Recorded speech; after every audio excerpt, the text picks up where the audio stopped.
With a fan getting arrested and more, this is Wrestling Rambles, and you're watching the top news stories of the week.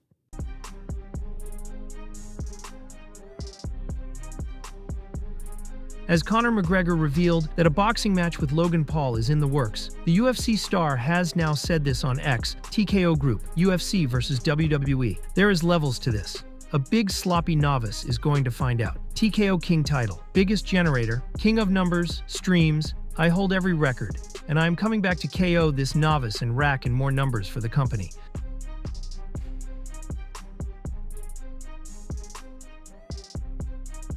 Former WWE star Matt Riddle is facing accusations that he scammed a promoter out of $2,000, with Ringside News noting. Matt Riddle's name is once again stirring controversy, as the former WWE superstar faces accusations of scamming a wrestling promoter out of $2,000 and failing to show up for a promised meet and greet and match. The allegations come from Dylan Hines, the promoter behind World Classic Professional Big Time Wrestling. In a detailed Facebook post, Hines accused Riddle and an individual named Michelle Gray of making last-minute financial demands, breaching their agreement, and leaving the promotion in the lurch.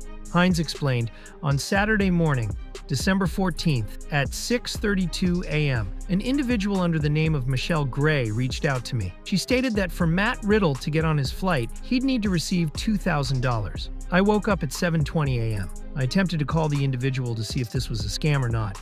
I've never heard of this person's name until Saturday at 7:20 a.m.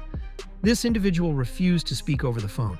According to Hines, he reached out to Riddle directly to verify Gray's connection, and after confirmation, sent the payment. However, things quickly escalated. From the understanding between Matt and I, we had a deal for $8,000 plus travel. After informing us he'd not attend the meet and greet, I was informed he'd need $5,000 for just a match. Unfortunately, thanks to Michelle Gray and her new client Matt Riddle, I couldn't deliver what was promised.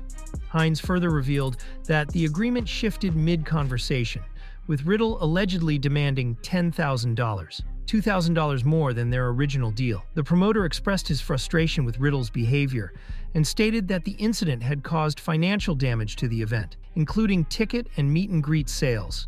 In our industry, a promo is as good as a contract, Hines added. He did the promo. He chose not to perform to the contractual agreement. Hines shared screenshots of his communications with Riddle and Gray to back up his claims. He also stated that his legal team is exploring options to recover damages, vowing not to work with Riddle again. I will never work with Riddle again.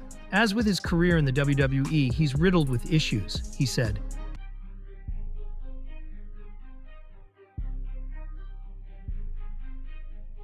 In a Facebook post, it was announced that former WWE and WCCW wrestler Black Bart is stopping chemotherapy in his battle with stage 4 colon cancer, which has spread to his liver. Bart was brought home today. He still isn't able to walk, but he isn't making progress in the rehab, so the insurance will not continue to pay for him. He has told me that he doesn't want any more chemo. He feels that it's doing more damage than good, and I have to back him up on that. He doesn't feel that he has given up, he's just not putting any more poison in his body. He is completely in God's hands now. God's will be done.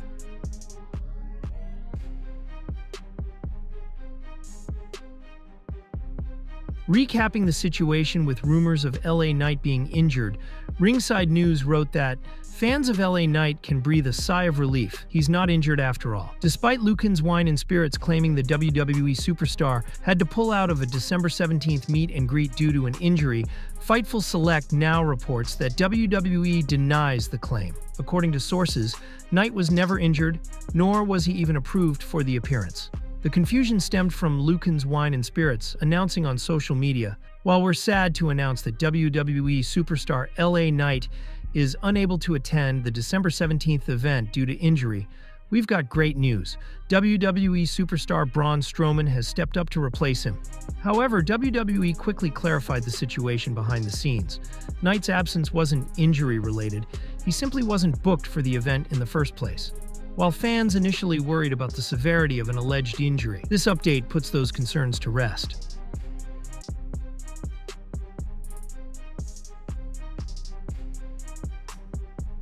In some sad news, The Miz mourns the loss of his grandmother, with Ringside News noted that The Miz is all about his family, and it's a known fact he is a loving husband and father to his children. Unfortunately, he had some sad news to share as he announced that his grandmother Dixie had passed away recently. In a heartfelt post on Instagram, The Miz revealed his sadness, while also reflecting on the special memories they shared.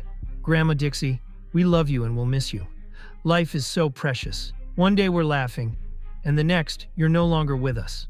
The Miz shared how grateful he was for all the happy times he had with her, even from when he was a child. He mentioned her special nickname for him, Lil Natang, which she had called him for as long as he could remember. The Miz also talked about how thankful he was that his daughters got to know and spend time with their great-grandmother. "I'm thankful for the smiles you brought me ever since I was a kid," he said. He ended the post with a loving goodbye. "Love you, Granny.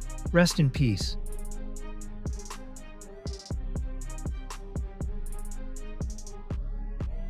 Former WWE star Dana Brooke recently announced on X that she was opening an OnlyFans, saying, "It's official. I made the move. It's the gift that will keep on giving. Check me out on @OnlyFans and subscribe now."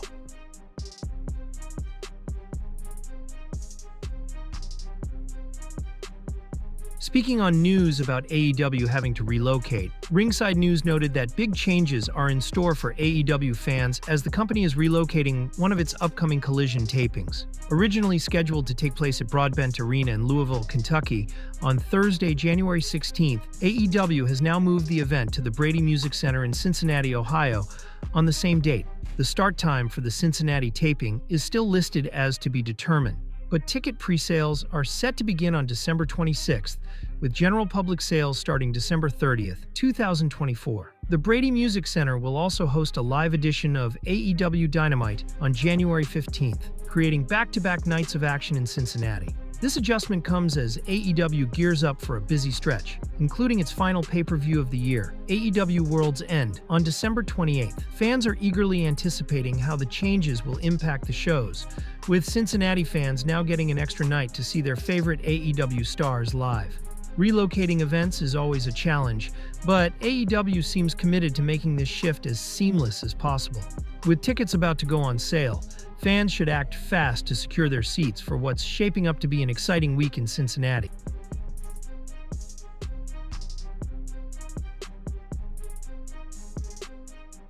Mourning the loss of their cat, Lewis, TJ Wilson and Natalya posted these heartfelt tributes online. As TJ wrote, "It was my honor to be there for you on your first day with us and your last day. There will never be another Big Lou. And that's why this hurts so much. Thank you for almost 12 years, Lewis. You were the best big brother to all of the other kitties in our home. You were such a noble animal. Definitely the stew heart of cats. You had a gentleness about you that was different than any other cat we've ever had. Warm and loving and unconditionally there for everyone, especially during this year of losing Machiavelli and Two Paws back-to-back. You were there for them and all of us, through such difficult times. You always knew how to make everyone feel loved and welcome. We're going to miss your beautiful presence in our lives every day. We will miss you running into the gym and keeping everyone company during our workouts. We'll miss your cuddles more than you know, Big Lou. We'll save a spot on the window for you, and I know you'll keep an eye out for your brothers in heaven. We love you, Lou, so much. The brightest flames never burn the longest."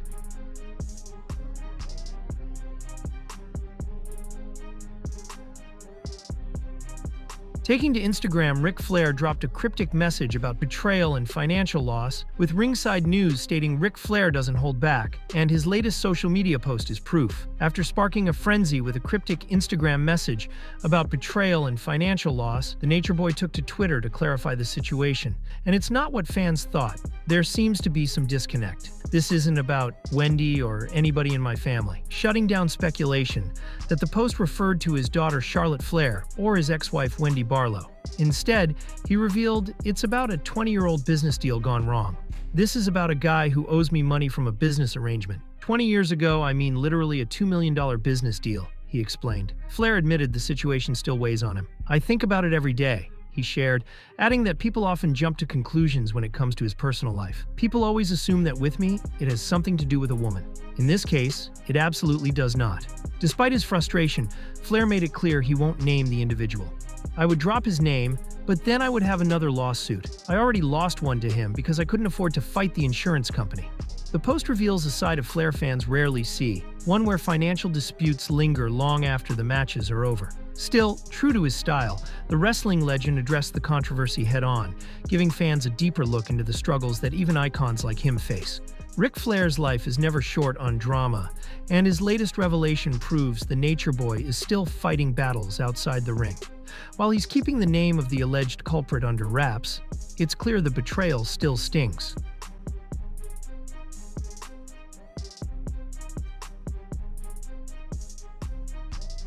Providing information regarding the John Cena Farewell Tour in WWE, Ringside News said, WWE legend John Cena is gearing up for his final run, and fans worldwide will get a chance to say goodbye to the 16-time world champion in a way only he can deliver. After announcing his retirement at Money in the Bank in 2024, Cena revealed that 2025 will mark his farewell year in WWE. Now, WWE EVP Chris Legentil has provided new details about the extensive tour, ensuring fans everywhere will have a chance to experience Cena's final matches. John Cena, as you might know, is going on his farewell tour. He announced last July that he's retiring, but he's going out on his own terms. Legentil confirmed that Cena's final year in WWE will kick off during Raw's Netflix premiere and span an entire year, concluding in December 2025. He's going to do a full year-long tour with us, and that's going to be worldwide. We think that the opportunity for the people to see John Cena one last time all around the world is going to be quite powerful. The farewell tour includes confirmed stops at major WWE events such as Royal Rumble, Elimination Chamber, and WrestleMania. Cena's commitment to a worldwide schedule is a testament to his iconic status in the wrestling world and his dedication to giving fans one last run filled with unforgettable moments.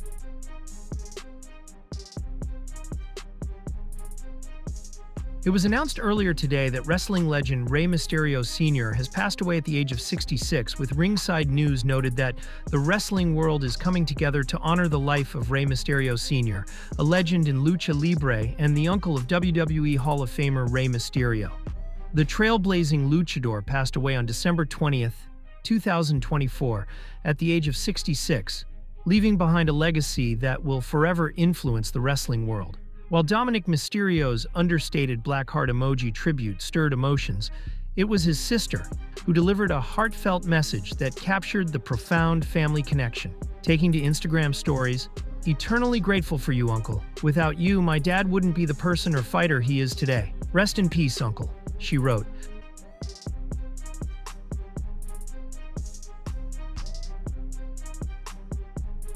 Mentioning Kenny Omega's AEW return status, Ringside News wrote that, "Kenny Omega fans, rejoice. The cleaner is officially on his way back." After spending the entirety of 2024 sidelined with a severe case of diverticulitis, Omega is set to make his return to wrestling, and it looks like it'll happen before his previously announced NJPW match against Gabe Kidd at Wrestle Dynasty on January 5th, 2025. According to Fightful Select, Omega's NJPW appearance was greenlit by AEW boss Tony Khan as a gesture of goodwill to further strengthen the relationship between the two promotions. While there was speculation that Omega might return at Full Gear, those plans never materialized. However, sources within AEW indicate that Omega's return has been discussed for the December 28th World's End pay-per-view, with promotional vignettes airing during the December 18th episode of Dynamite. Omega's upcoming match with Gabe Kidd at Wrestle Dynasty marks his return to in-ring competition. But AEW is clearly planning to use his comeback as a major storyline development before he heads to Japan. While it's unclear in what capacity Omega will appear, the buzz surrounding his return has AEW fans excited for what's to come. Kenny Omega's return is more than just another comeback. It's a potential game-changer for AEW and NJPW, proving yet again why he's one of the most dynamic performers in the business. With World's End just around the corner, all eyes are on what kind of impact the cleaner will make upon his return.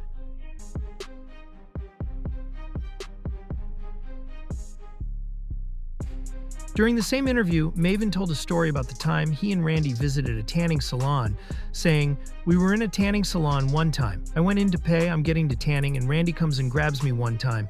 He's like, 'We gotta go.' I'm like, 'Why?' He's like, 'They charged me so I pissed on the tanning bed.'"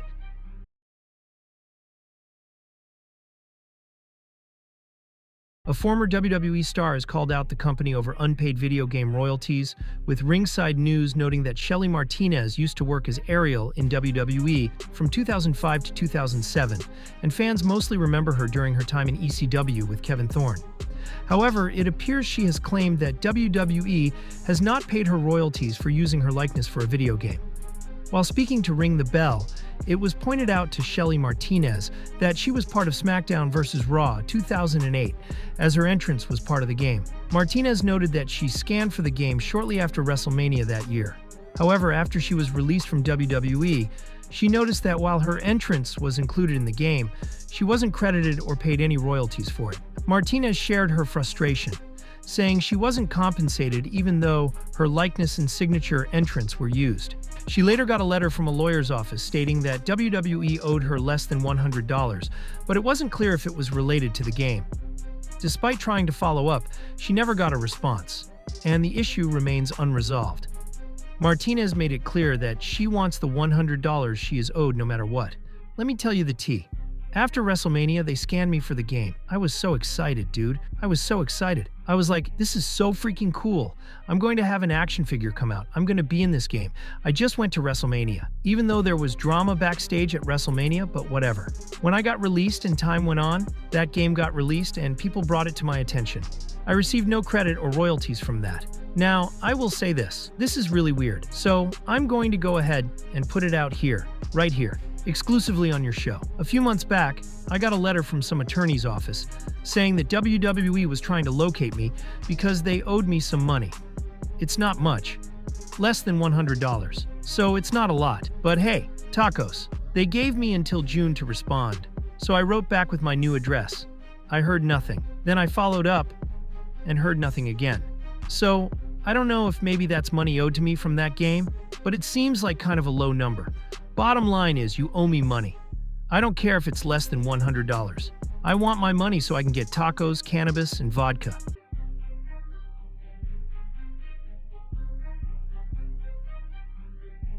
Also, Mariah May would call out fans that she feel cross boundaries, telling Nico Extra, "I've had a couple of weird ones. I think honestly the weirdest stuff is just the stalking. So I'm super appreciative of fans and like we wouldn't be here without them. I love interacting, it's in the room with us, but, you know, we wouldn't be there without fans. I love doing the conventions and meeting them, and if they're outside the arena, that's all cool. But for me, it's just like when it's kind of at the airport or at the hotel.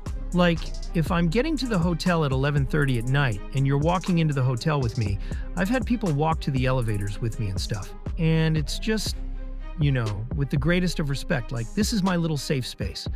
I want to shower here, eat, sleep. This isn't the time. I think right outside the arena, cool, or if we bump into each other wherever, you know, I'll never say no to a picture. So if you ever see me, please say hi. I don't bite.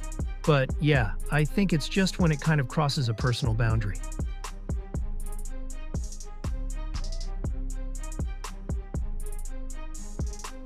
Speaking to Bailey on Instagram Live, Carmella gave an update on her life as she has been away since giving birth in November of last year. I love being a mom. It's the best thing I've ever done, ever, in my whole entire life. That being said, of course I miss WWE. Of course I miss everyone. I miss being Carmella. I miss performing. I miss it so much. For those that don't know, I have some nerve damage in my foot from delivering Dimitri. I have what's called drop foot. It sucks. I wrestled for 10 to 12 years, never had an injury, knock on wood, and now I'm doing physical therapy, going to the chiropractor, getting MRIs, and doing all this stuff that I never thought I would be doing. But here we are. Nerves do take a lot of time to heal, but eventually, we'll get back to it.